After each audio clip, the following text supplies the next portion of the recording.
இன்றைக்கி ரொம்ப சிம்பிளான ஒரு முட்டை குழம்பு தான். எண்ணெய் ஊற்றிட்டு பட்டை, கிராம்பு, கொஞ்சம் சோம்பு, ஒரு பெரிய வெங்காயம், 2 பச்சை மிளகா, இஞ்சி பூண்டு பேஸ்ட்டை நச்சு போட்டிருக்கேன். காரத்துக்கு ஒரு அரை டீஸ்பூன் காஷ்மீர் மிளகாத்தூள் சேர்த்துக்கோங்க.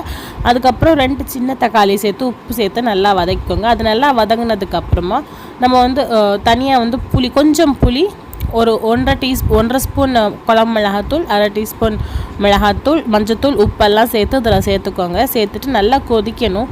நல்லா கொதித்ததுக்கப்புறம் நம்ம வேக வச்சுருக்கோம்ல முட்டை, அதை இதில் சேர்த்துக்கலாம். சேர்த்துட்டு கொஞ்சம் கெட்டி வரணும். ஏன்னா நம்ம தேங்காயெலாம் அரைச்சி ஊற்றுலையா, அதனால் இப்போ நம்ம அந்த சிக்கன் ஃப்ளேவர் வர்றதுக்காக சிக்கன் குழம்பு மசாலாவும் கொஞ்சம் சேர்த்துக்க வேண்டியதான்.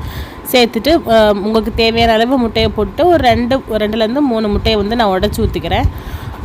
உடச்சி ஊற்றிட்டு அதுக்கப்புறம் உடச்சி ஊற்றினதுக்கப்புறம் நம்ம ரொம்ப கம்மியாக வச்சிடணும். இல்லைன்னா ரொம்ப ஃபுல்லாக வச்சுருந்தோம்னா அந்த முட்டையெல்லாம் கரைஞ்சிரும்.